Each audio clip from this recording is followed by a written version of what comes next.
Hello everyone, if you're trying to play Arcratus and your game keeps crashing with error code exception access violation, then you have come to the right place, because in this video I'm going to show you how easy it is to fix this annoying error on Arcratus easily. So first off, what you're going to do is you're going to open up your Steam and you're going to right click on Arcratus, and now what you're going to do is you're going to go into properties, and here you're going to write -dx11, and after that you can try to play the game, check if that fixes your issue. If it did, then you're good, but if it didn't, then what you're going to do is you're going to just remove that dx11 and now launch the game. And once you launch your game, you're going to go into your graphics settings. Now what you're going to do is you're going to go into ray tracing here, and you're just going to set NVIDIA RTX global illumination to static. So just set the setting to static, as this setting is pretty glitchy right now. And once you set this to static, now you can go ahead and try to play your game normally, and you'll see that your game will not crash anymore. If for some reason you can't even launch the game, then I'll show you how to set that global illumination to static without opening the game. So what you're going to do is you're going to open up your start menu, you're going to write here run,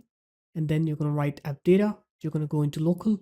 Here you're going to find the folder called the Pioneer game, so just click on any folder, press P on your keyboard. Here it is, open saved, go into config, Windows client, and here you'll have game user settings.ini. You're going to right click on it, click edit in notepad. And once you go into edit in notepad, you'll have RTX GI quality here. So just find that RTX GI quality and just set that text to static. So just delete whatever is after the equal sign and write static on there, and then save the notepad file. And after you're done saving it, now you can go ahead and try to play Arcratus, and you'll see that your game will work correctly. You will not get that exception access violation error anymore. So there it is guys, that's how easy it was. If you guys found this video helpful, make sure to leave a like, comment and subscribe to the channel, and I'll see you in my next video. Peace.